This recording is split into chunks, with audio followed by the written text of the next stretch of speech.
Hello and welcome to iCatholic. I'm Wendy Grace. Well, very shortly we are going to be reflecting on 25 years since the Good Friday Agreement. And joined with me in studio to discuss this, I have Archbishop Eamon Martin. Thanks for being with us, Archbishop. Thank you, Wendy. Well, this is something you yourself were reflecting on because you gave a really inspirational homily to mark the World Day of Peace. Tell us a little bit about that. Yeah, World Day of Peace every year is held, as you know, on New Year's Day, the 1st of January.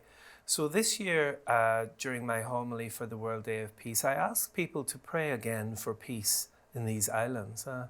In some ways, people think, well, are we still in the middle of a peace process, even though we reached that conclusion back 25 years ago with the Belfast Agreement, which fell that year on Good Friday. Hence, we have the Good Friday Belfast Agreement. But of course, the Good Friday Agreement was never intended to be an event or an end in itself. It was really the beginning of something, the beginning of a new way of living our relationships in the north and indeed north-south and indeed east-west in these islands. So the Good Friday Agreement was really intended to be a conflict transformation process rather than a conflict resolution process.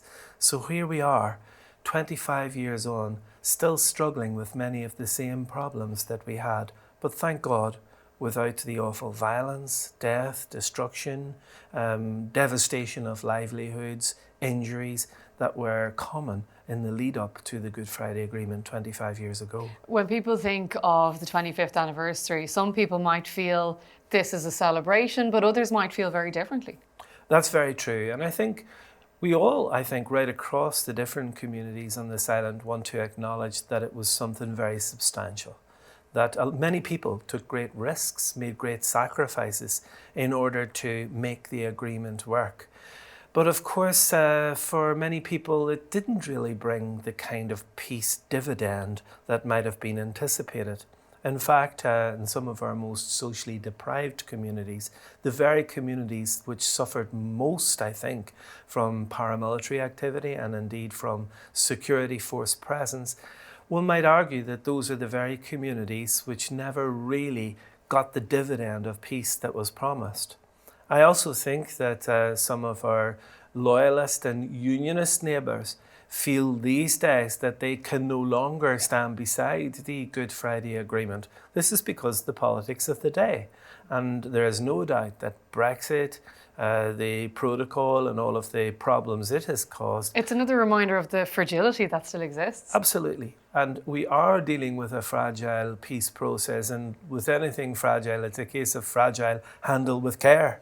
At the new year, all of the church leaders, we all together said that this year we want people to acknowledge positively and sensitively and respectfully the gains that were had due to the Good Friday Agreement, and to redouble our efforts to build reconciliation, healing and lasting peace in these parts. So there's that side of it, Archbishop Eamon, in terms of let's reflect on the positives, but then there's also, I imagine, that reflection of the realities for many where there is still so many old wounds that have never fully healed.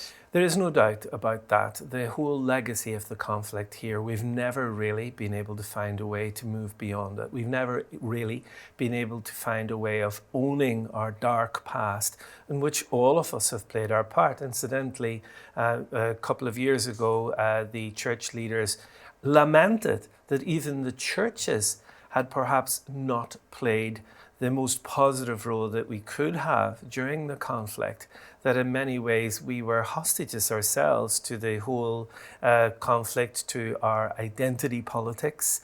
But we do recognize that the church has also reached out very pastorally, spoke out often against violence.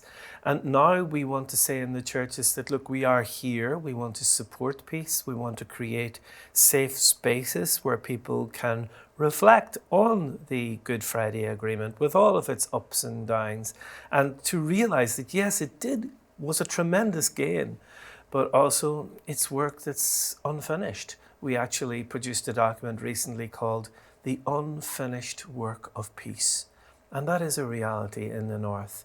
And do you think it's something that will ever be finished? Perhaps not. Yeats had this beautiful poem where he talks about peace comes dropping slow. And I think that is true. I think peacemaking is something that's a responsibility for all of us. One thing I would add is that the Good Friday Belfast Agreement relied upon 3 strands. First of all, the success of the assembly in the north, this devolved assembly, and we know where that has gotten us. It has been down more times than it has been up. And therefore, there's a huge impetus now to try to regather the assembly so that we can begin taking that devolved responsibility that is owed to us. The second strand of the Good Friday Agreement was a north-south one. The north-south bodies aren't meeting at the moment properly. And therefore, that strand depended on building new relationships on this shared island, relationships for the present and indeed for the future. And the third strand is the east-west strand, the relationship between this island and Great Britain. All 3 strands need to be held in balance, and there's a certain tension there, hopefully a creative tension. But at the moment, I would say that all 3 strands demand a lot of work. So if we can get the protocol issues sorted out, if we can get the devolved assembly up and running, then there's still a huge amount of work to be done in peacemaking. So as you've highlighted, Archbishop Eamon, there's these political tensions that are now in the foreground really because of the discussions that are ongoing. But there's also then just on the ground in people's everyday lives and in communities. Do you think that there's still an element of mistrust between certain communities? There is indeed, and I know that there's a lot of really good work going on at the interface. We in the Church Leaders Group met just a few weeks ago at the interface between the Falls and the Shankill to see the good work that church people are doing in their communities there to build greater trust, to build reconciliation. And those pockets of really good practice are happening in various parts around the north. But you know, Wendy, I think most people are concerned about health, about education, about their jobs, about trying to make their way in the midst of the economic crisis, the war in Ukraine and what that has done to the price of fuel. All of those everyday struggles are part of the lives of people. And, you know, I think there is a certain amount of frustration with politics.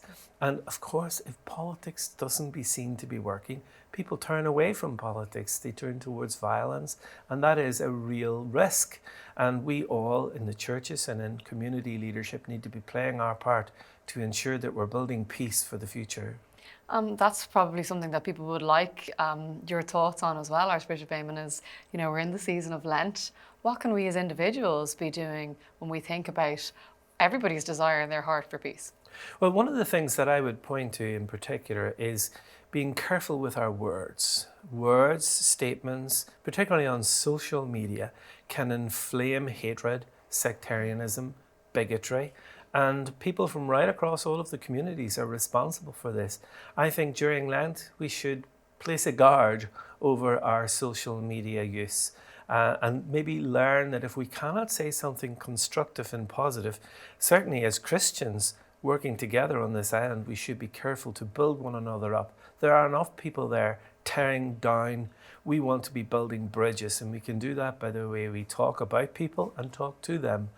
I also think that our politicians should model that kind of cooperation, collaboration for the greater good. Compromise is necessary. And sadly, in Northern Ireland, people back themselves into corners, they eyeball each other from across the room, rather than realizing that the people in this part of the world really want them to work together for prosperity for all. And we have a whole new community of people who are now on this island, sharing the island with us, for whom a lot of this old politics really doesn't mean anything. Our young people, most of them grew up without the violence, so they look on it through almost like history now, and they need and they deserve a brighter and shared future for all of us.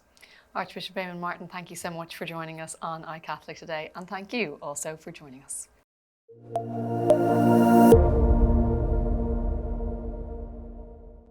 Thanks so much for joining us on iCatholic today. Please make sure that you like and subscribe to our YouTube channel.